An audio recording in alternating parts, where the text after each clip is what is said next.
దేవుని మహాకృపను బట్టి దేవుడు మనలను ప్రేమించి తన రెక్కల నీడలో బలపరచి భద్రపరిచి ఆయన సన్నిధి మనం అనుభవించున్నట్లు ప్రభువు చూపిన ఆయన కృపా కనికరమును బట్టి ప్రభువుకు స్తోత్రం.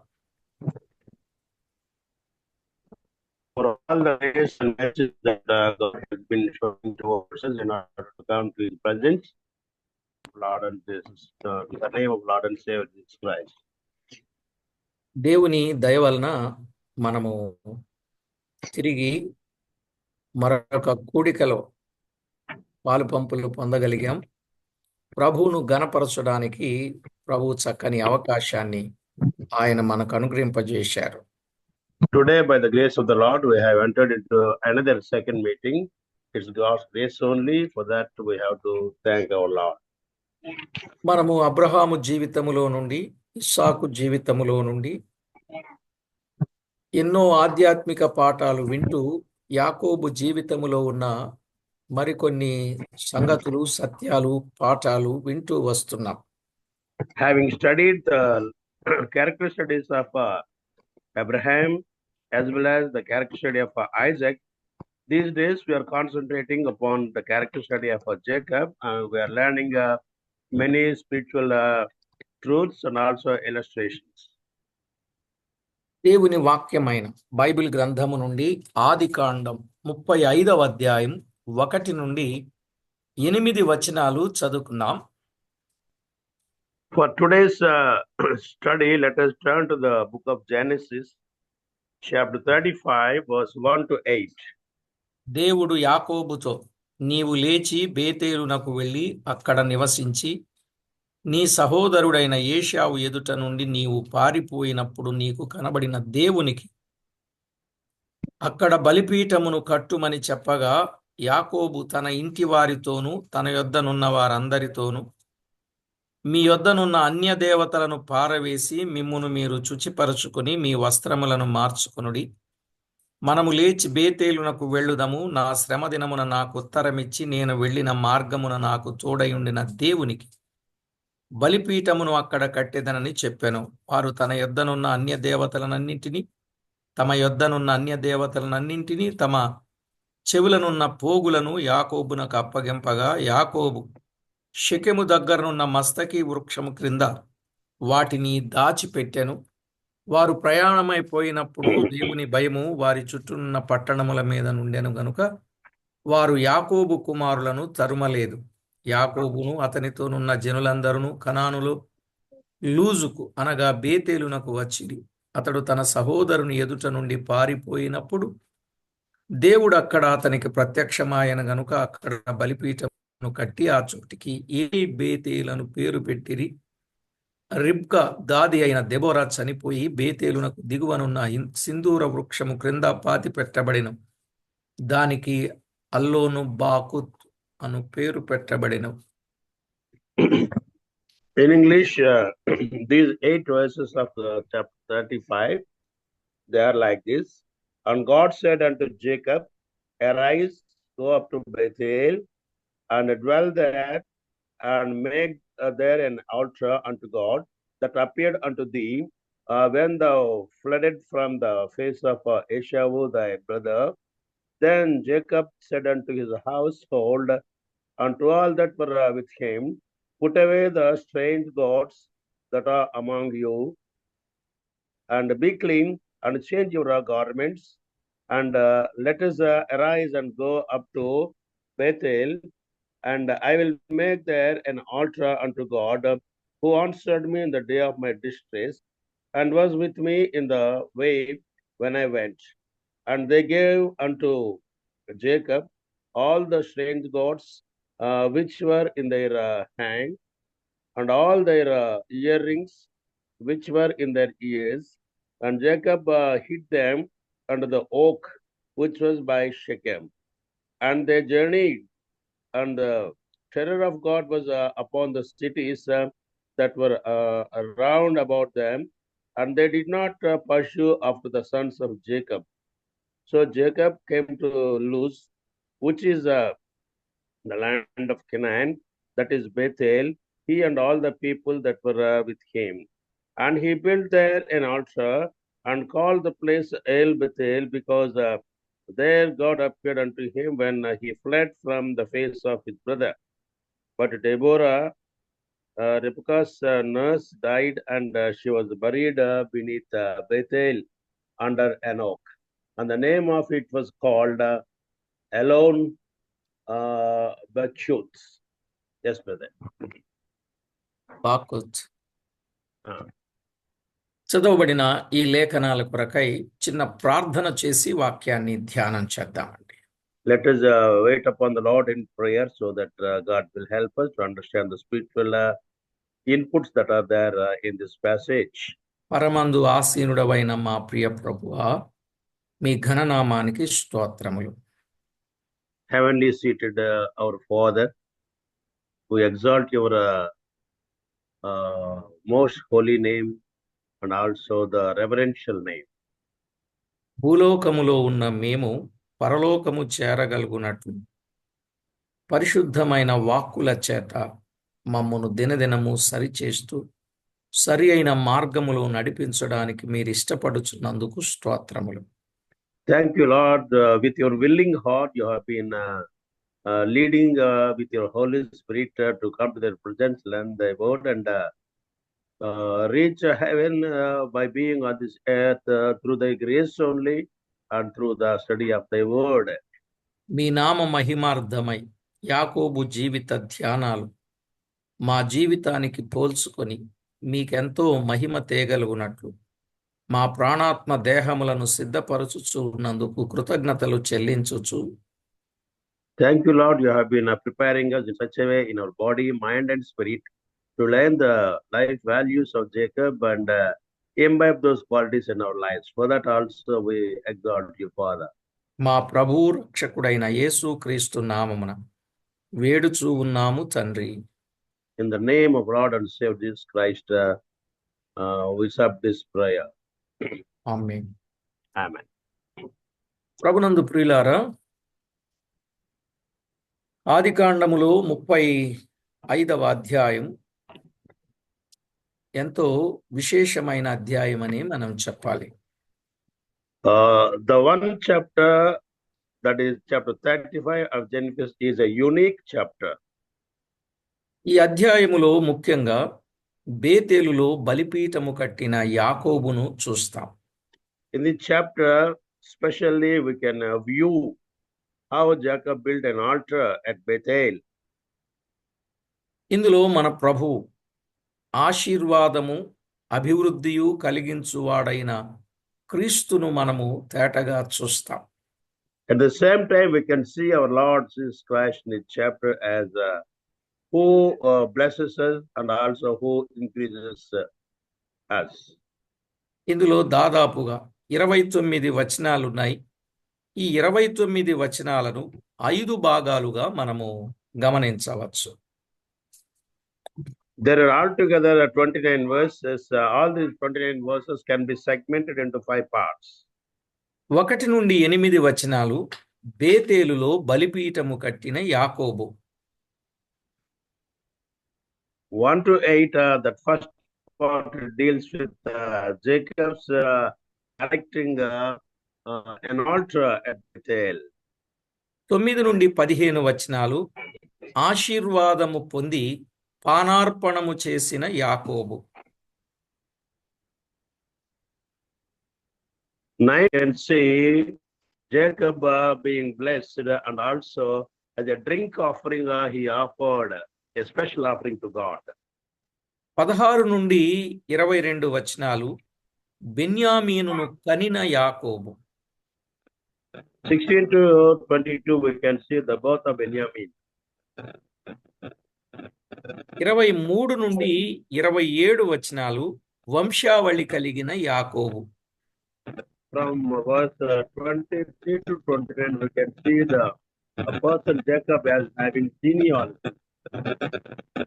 28 నుండి 29 వచనాలు తండ్రిని సమాధి చేసిన యాకోబు. The concluding couplet, that is 2 verses, see Jacob burying his father.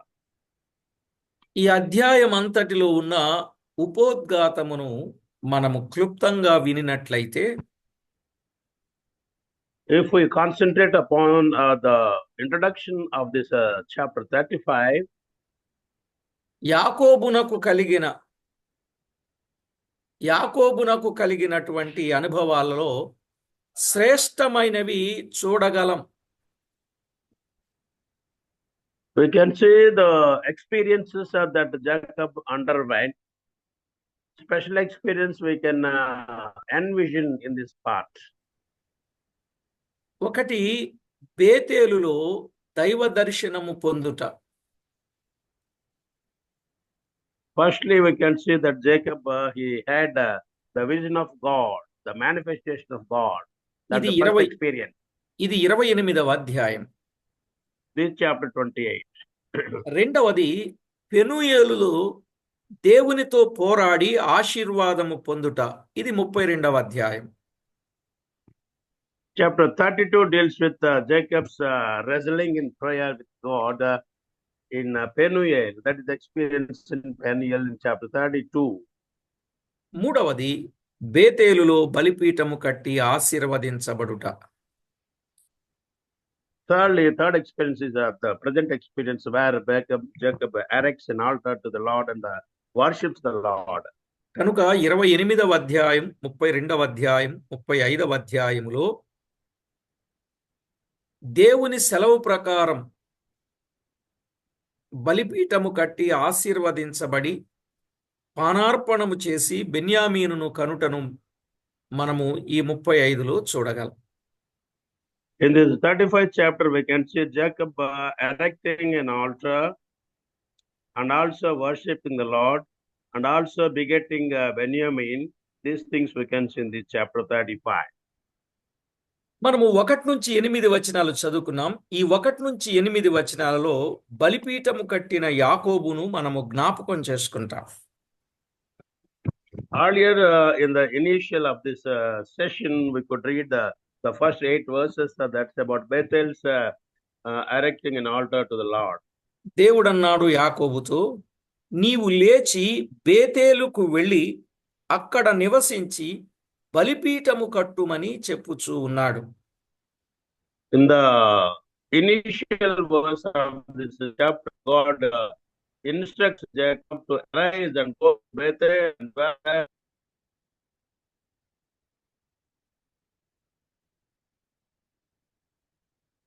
నీవు లేచి బేతేలుకు వెళ్ళి బలిపీఠము కట్టమని చెప్పుటలో ఉన్న ఉద్దేశం ఏమిటి?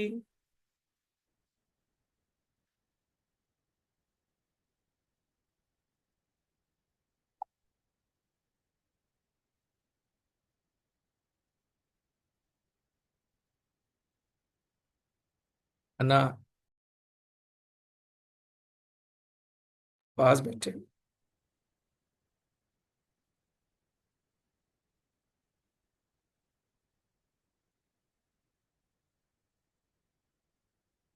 రికార్డింగ్ పాస్ పెట్టండి. ఇప్పుడు వస్తుంది. ఓకే. ప్రభునందు ప్రియులారా, దేవుడు యాకోబుతో నీవు లేచి బేతేలుకు వెళ్ళమని అక్కడ బలిపీఠము కట్టమని చెప్పాడు అంటే దాని ఉద్దేశం ఏమిటి అనేది ఇప్పుడు మనం కొంత ఆలోచన చేయాలి. What is the motive of God behind instructing Jacob to go to Bethel and build an altar there? 28వ అధ్యాయం 22వ వచనంలో చూస్తే, దేవుడు నాకు ఉపకారము చేసిన ఎడల ఈ రాయి దేవుని మందిరమగునని తానే చెప్పాడు. Jacob himself, while leaving that Bethel in the initial in verse 28, chapter 28 and verse 22, there himself Jacob admits that if he returns safely, he will build an altar there.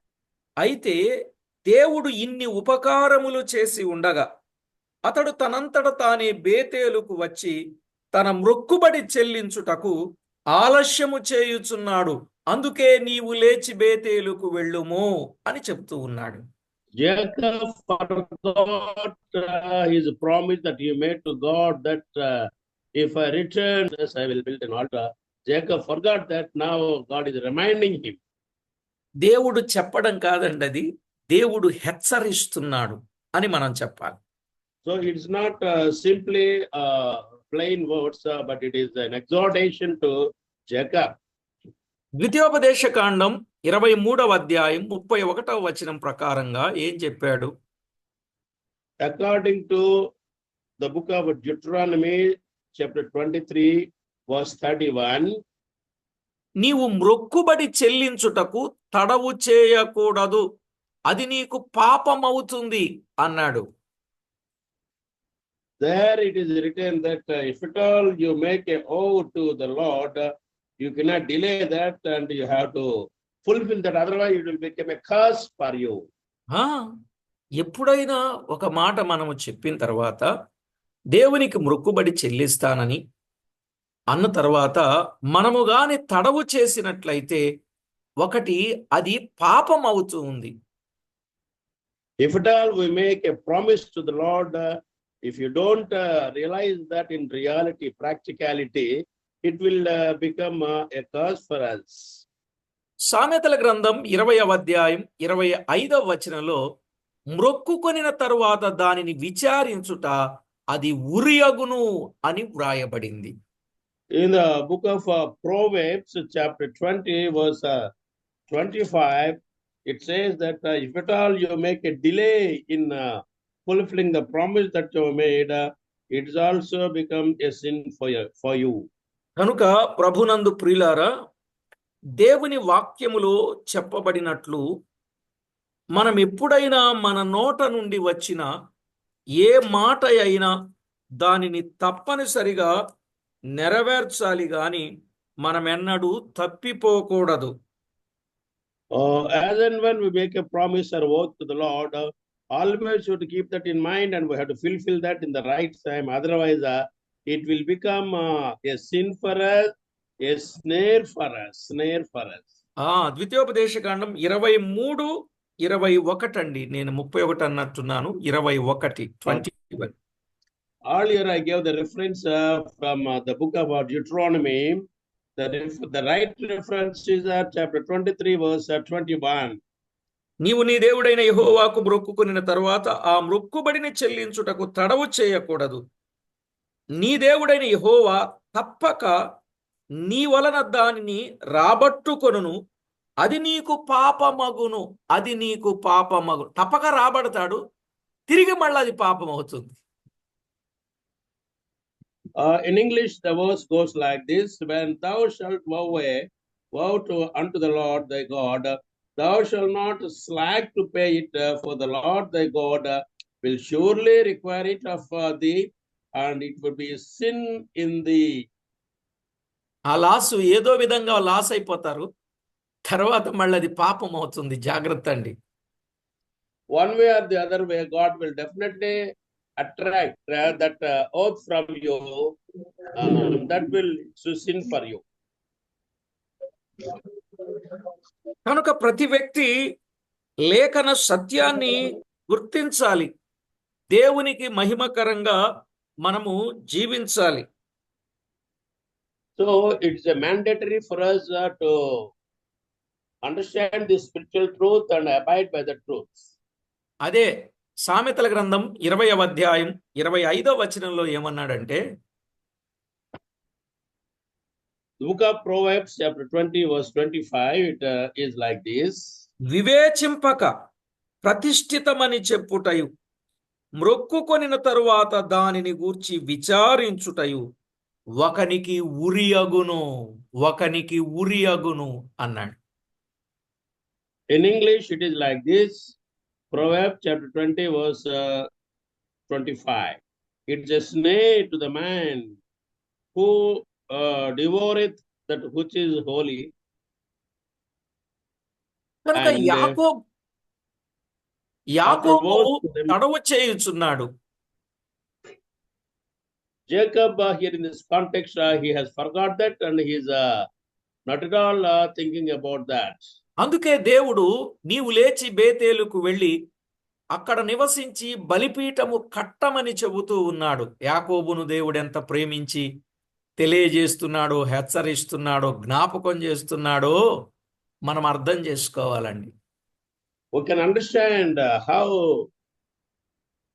the God, in a loving manner, exhorting Jacob to get up and go to Bethel and fulfill the vow that he made.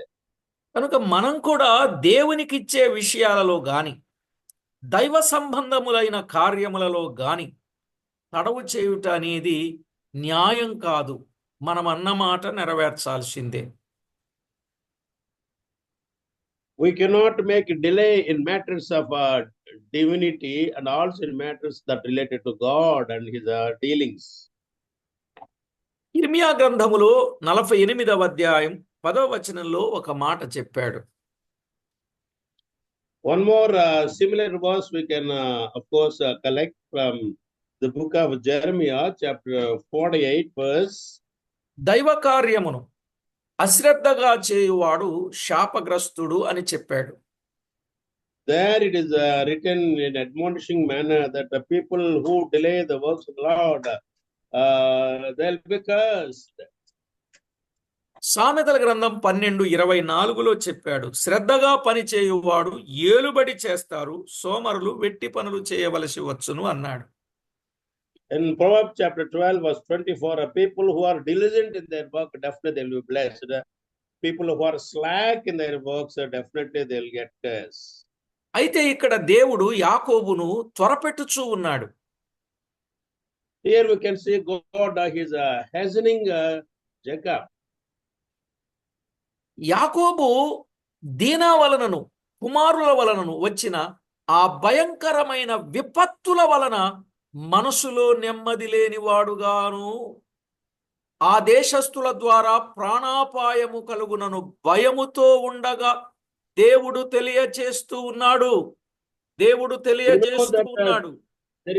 There is no peace of mind in Jacob's heart. There is no peace in his heart because the incident that took place at Shechem regarding Dinah, and also the fear that he had because the people of Shechem might have invaded on him.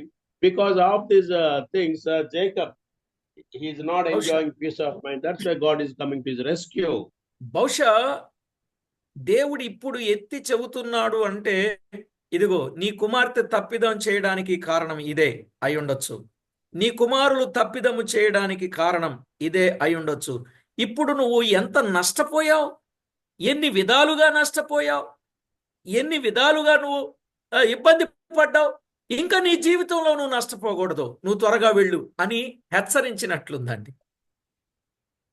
Maybe that God is exhorting Jacob, reminding him that the incident regarding Dinah's molestation and also his son's killing of those village people, all these things because of your delay, not remembering and fulfilling the vow that you made at Bethel earlier times. చూడండి, ఇక షెకెము దేశస్థుల ద్వారా తనకు ప్రాణాపాయము కలుగునని భయంతో ఉన్నాడు. అట్టి సమయములో యాకోబును దేవుడు దర్శించి మాట్లాడుచున్నాడు.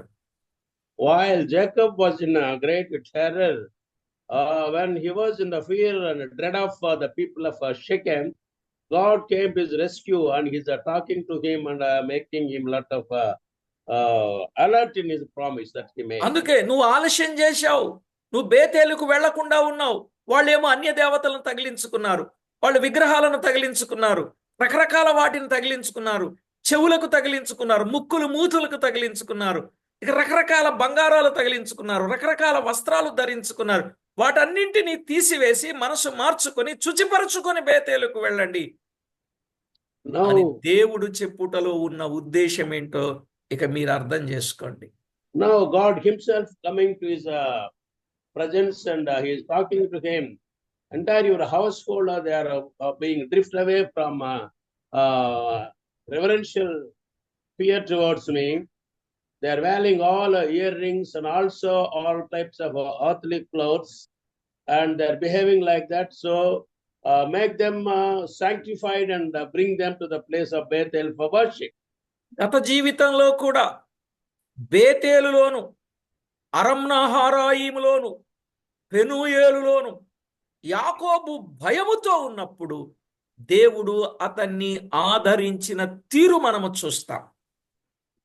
Here we can say God is coming to his rescue and is consoling him, and he is giving a lot of peace, and in a very gentle manner he is propelling his passive heart to go to Bethel. అలాగే ఇప్పుడు కూడా దర్శించుచూ ఉన్నాడండి. ఇప్పుడు కూడా దర్శించి, అయ్యా నువ్వు త్వరగా లే, నువ్వు బేతేలుకు వెళ్ళాలి, నువ్వు లేట్ చేయకు, పిల్లలు పాడైపోతున్నారు, లేట్ చేయకు, పిల్లలు నష్టపోతున్నారు, లేట్ చేయకు, నష్టం సమీపంగా ఉంది, లేట్ చేయకు, ప్రాణాపాయం సమీపంగా ఉంది, లేట్ చేయ. అసలు నిజంగా దేవుడు ఎంత గొప్పగా, దేవుడు ఎన్ని విధాలుగా యాకోబును దర్శించాడండి. God in a very loving manner, in a kind manner, he manifested himself to Jacob, and he is admonishing him to get up and go to Bethel. Otherwise, his children, his household, they are being drifted away from the presence of the holy God, and they are mixing up with the Gentile people, heathen people. మనకు కూడా నెమ్మది లేని పరిస్థితులలో, భయంకరమైన చిక్కులలో, రకరకాల శోధనలలో ఉన్నప్పుడు దేవుడు మనలను ఎన్నోసార్లు ఆదరించాడు, ఆదరిస్తున్నాడు, ఇక ముందుకు కూడా తప్పక ఆదరిస్తాడు. Our God is such a God that he gives us a lot of peace, and also he always comes to us and he consoles us. Whenever we are in peacelessness, whenever we are lured by the earthly attractions, God will not leave us. He will come to us and he will admonish us, and he will get us get up and come to his presence. 94వ కీర్తన 18 నుండి 19 వచనం. Let us turn to the book of Psalms, Psalm 94, verse 18 and 19. నిజమే, అంతరంగమందు విచారములు హెచ్చగా నీ గొప్ప ఆదరణ నా ప్రాణమునకు నెమ్మది కలుగజేసేది అనే మాటలు మనము చూస్తాం. When I said, my foot slippeth, thy mercy, O Lord, held me up. దేవుడు యాకోబుతోను నీవు లేచి బేతేలుకు వెళ్ళమనుచున్నాడు. బేతేలు అనగా దేవుని మందిరం. God admonishes him to get up and go to Bethel. Bethel does mean the house of the Lord. Beth plus El, Beth El అనగా దేవుని మందిరమునకు వెళ్ళుమని చెప్పుచున్నాడు. Beth and El, these are the two segments of the two components of that word. It does mean the house of God. Get up and go to the house of God. దేవుడు మనలను మందిరానికి వెళ్ళమన్నప్పుడు మనము సాకులు చెప్పే వారముగా, లేక స్వకార్యాలను చూసుకునే వారంగా, లేక ఇతరులకు, ప్రభుత్వానికి, మన పనులకు ప్రాముఖ్యతనిచ్చే వారముగా ఉన్నామేమో ఒక్కసారి మనం ఈ సమయంలో పరిశీలన చేసుకోవడం ప్రయోజనమే. When God advises us to come to his presence, to the local assembly, of course, sometimes we do not heed to the word of the Lord because of the things that we are encircled.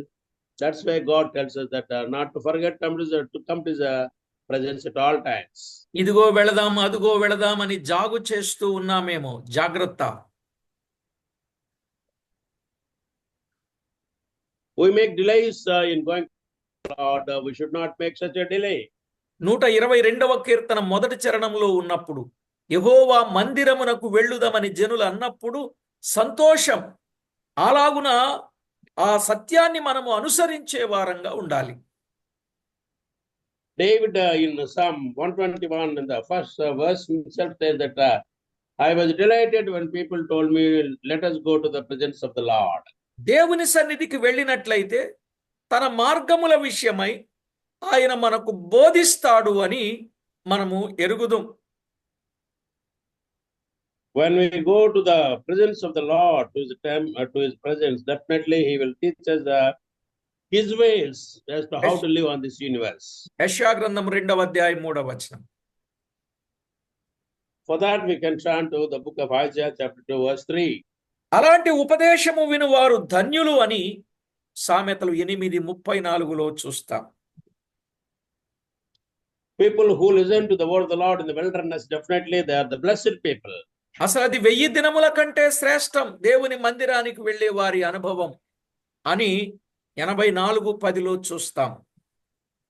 In Psalm 84, chapter verse 10, we learn that it's a better thing for us to stay in the presence of the Lord. It's better to be one day in the presence of the Lord rather than 1,000 days in the world. కాబట్టి ఇలాంటి మందిరానికి వెళ్ళుట అనే శ్రేష్టమైన అనుభవం ముందు చూశారు. తప్పనిసరిగా మందిరమునకు వెళ్ళి కృపాక్షేమములే మన వెంట పొందునట్లుగా మనం ఉండాలని 23వ కీర్తన 6లో చెప్పాడు. It's better thing for us to go to the presence of the Lord in Psalm 23 verse 6. When we go there, definitely we'll get lot of blessing. కనుక ప్రతి ఒక్కరూ దేవుని సన్నిధిలో గడుపుటకు, దేవునితో సహవాసము చేయుటకు, దేవునితో సమాధానంగా ఉండుటకు, దేవునితో మాట్లాడుటకు మనమెప్పుడు సంసిద్ధంగా ఉండగలిగే స్థలం దేవుని మందిరం. The God's presence is the place where we get the fellowship of the Lord, where we get the sweet message of the Lord, and that is the place where we pray and also where we worship the Lord. కాబట్టి ప్రతి ఒక్కరూ దేవుని మందిరానికి రావాలి, దేవుని సన్నిధిలో కృపాక్షేమములు పొందాలి అనేది ఓ ప్రాముఖ్యమైన విషయంగా దైవ లేఖనంలో మనము చూస్తూ ఉన్నాం. Very important thing that we have to bear in mind is that when we go to the presence of the Lord, we get lot of edification and also God's grace we get. కాబట్టి ప్రభునందు ప్రియులారా, దేవుడు యాకోబుతో నీవు లేచి బేతేలుకు వెళ్ళుము అని చెప్పుటలో చాలా విషయాలు మనము చూడవచ్చు. Behind the motive of God's instruction to Jacob to get up and go to Bethel, plenty of spiritual thoughts are there. We have to make a study of them one by one. చాలా సంగతులు ఉన్నాయి. నీవు లేచి, నీవు లేచి, నీవు లేచి అని ఎంతో మందితో ఆయన చెప్పిన సందర్భాలు మనము చూడవచ్చు.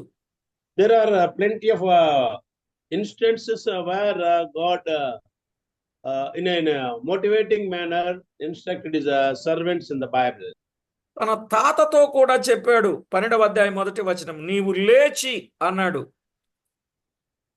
With Abraham also, God gave such instruction in Genesis chapter 12 verse 1.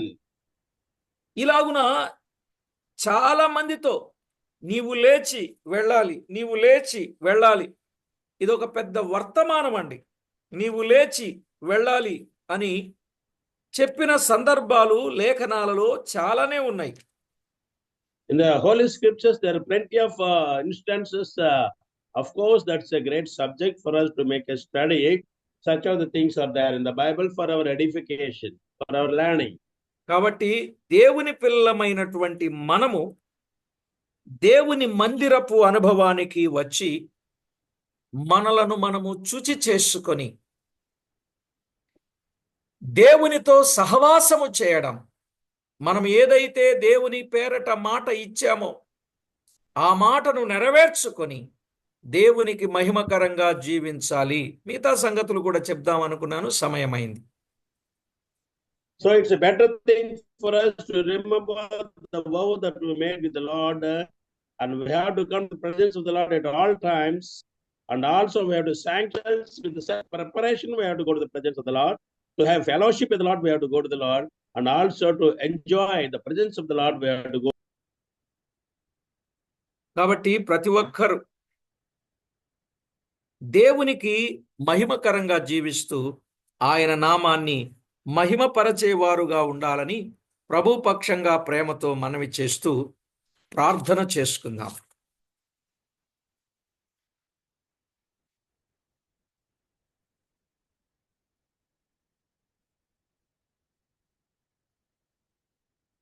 Voice break.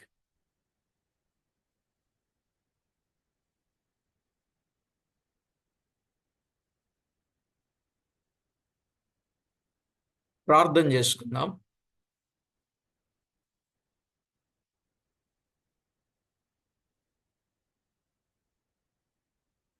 పరిశుద్ధుడవైన తండ్రి,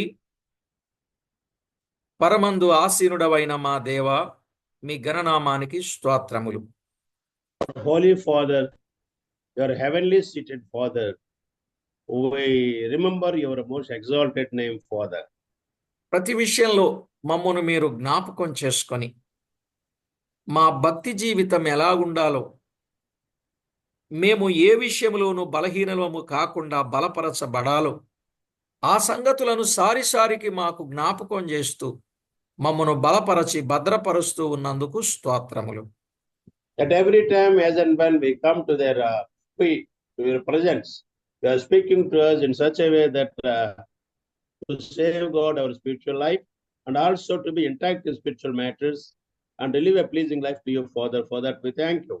అన్ని విషయాలలో మీకు మేము మహిమ తేగలుగునట్లు మమ్మను మీరు సిద్ధపరచమని మా ప్రభువైన యేసు క్రీస్తు అమూల్యమైన నామమున స్తోత్రము చెల్లించి స్తుతించి ప్రార్థించి వినయులమై వేడుచూ ఉన్నాం మా పరమ తండ్రి. At all times, Father, make us get prepared and make us to learn things that you speak to us as and when we come to the presence, and help us to follow them in such a way. Help us to live a life that pleases you. Amen. We ask these things in the name of Lord and Savior. Amen. Amen. ప్రభునందు ప్రియులారా,